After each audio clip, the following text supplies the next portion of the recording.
also hope that you have seen my previous video regarding physical properties of metals and non-metals. And in this video, we are going to learn about chemical properties of metals and non-metals. Okay, so first let us understand what is a chemical change. So chemical change is nothing but, now if any product is reacting chemically, then it forms a new product. Now if you are taking wood, then if you are heating that wood, if it is reacting chemically, then it turns to ashes. Now can you bring back the ashes to real wood? No, you can't do it. So that is what the chemical change. So it is an irreversible reaction. Okay, so like that, how the metals and non-metals will be reacting chemically and what do they undergo and what products do they give, let us see in this video.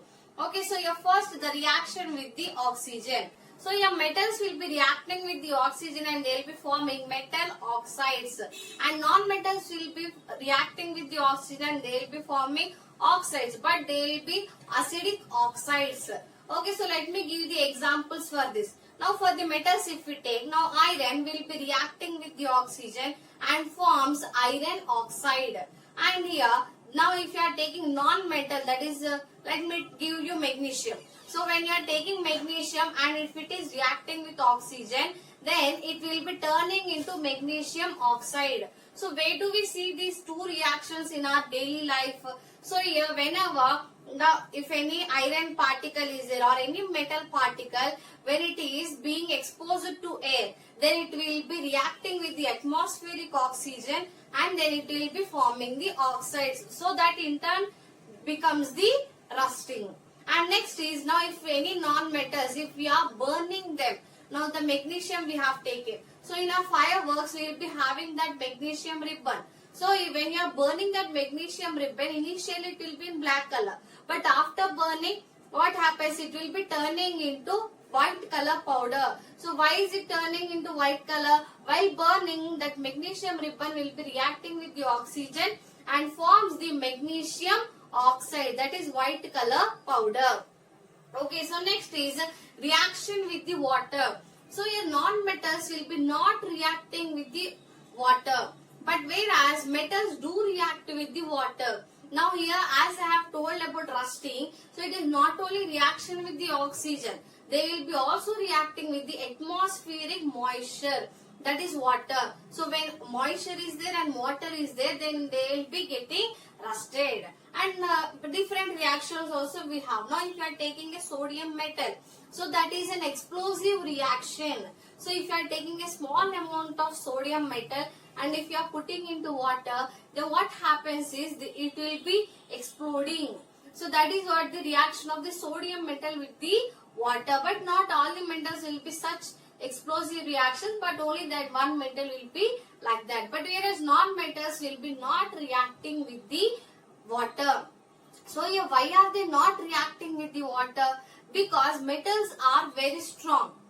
Electrically, if we see, the metals are very strong. But whereas non-metals are not strong to decompose the water into hydrogen ions and OH ions. So that's why they are unable to react with the water. Most of the metals will be getting rusted. So here, now if you are taking one example of a copper metal. So here, that copper metal, when it is reacting with the water and oxygen, it forms a green color layer over it. So that is nothing but it is getting rusted. And another is, now if you are taking gold or platinum, they are very costly. So why are they very costly? Because they do not get rusted very easily. So here, that gold and platinum are not reacting with the oxygen as how the other metals are reacting. But whereas silver will be reacting with the oxygen and turns to black color. Now you will be wearing anklets. So when you are wearing anklets, after some days what happens? They turn black. Okay, but after once you wash it again, they will be retaining their color.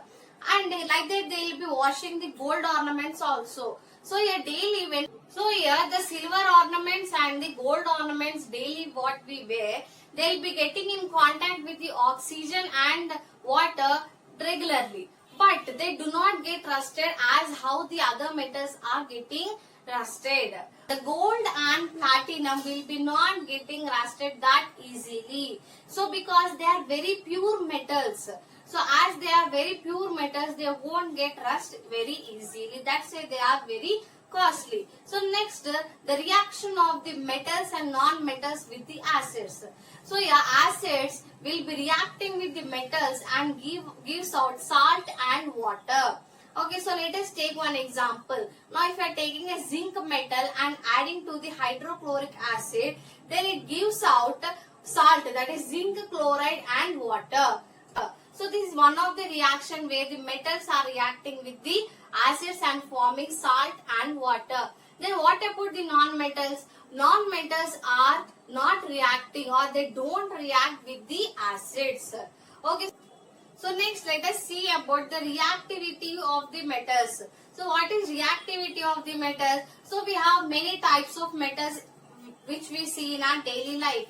And each of the metal will be varying between their reactivity level. Some of the metals will be instantly reacting. Some of the metal will be reacting very slowly. Now we have taken the example of gold and other metals. So they are reacting with the oxygen very slowly, whereas gold and silver.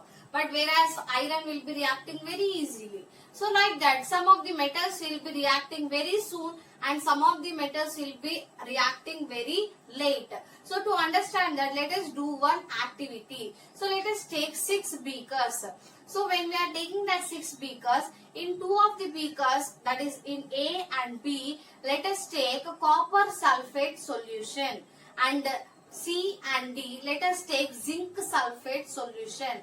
And in the E and F, let us take iron sulfate solution. Okay, so we have taken the different types of solution in the 6 beakers. And in the next step, what let us do is, in the copper sulfate solution, in the A, let us add zinc metal. And in the B, let us add iron. Okay, that is iron metal. And in the C, let us add copper metal. And in the D, let us add iron. E, let us add zinc metal. And in the F, let us add copper metal. So like that, we have added the metals in the different types of solutions. And let us observe for the color change. Okay, so here after some time you observe that whatever metals were added in the copper sulfate solution, they will be showing the color change. Okay, so they will be forming one thin coating of the copper on that metals. But whereas in the iron sulfate solution, that is ferrous sulfate solution and zinc sulfate solution, there will be no reaction. So by this we can say that the copper is more reactive than the iron and zinc. So this is the best example where we can know the reactivity of the metals. Okay, so here since 2 days we were learning about the metals and non-metals. But how are they useful in our daily life? So here first let us know about the non-metals. So here non-metals, they will be using in different kinds of products.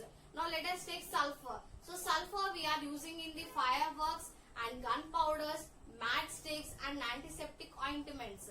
And here carbon we will be using as a disinfectant and decolorizing agent, and also for the conduction of electricity. Yesterday we have seen for the that graphite rod is conducting electricity. So like that carbon is used there. And here carbon is also used for the electricity generation. Now coal, that thermal energy. So that is nothing but they will be using for the electricity production. And next is iodine. So iodine they will be using in the antiseptic creams. So like that we have many types of non-metals where we will be using them in different kinds of things. Now if you are taking magnesium, so magnesium we can use it in the antacid tablets. So here magnesium hydroxide we will be using, and here magnesium ribbon in the fireworks. So like that, these all are the examples where the non-metals are used in our daily lives. Okay, so till now we have learned about the uses of the non-metals. So I have a small activity for you people. You find out where we are using the metals in our daily lives, and do comment me in my comment section. So I hope you have understood about the reaction of the metals and non-metals chemically and what are their uses. If you have any doubts regarding this topic, please do comment in my comment section. Till then, keep observing and keep learning. Thank you.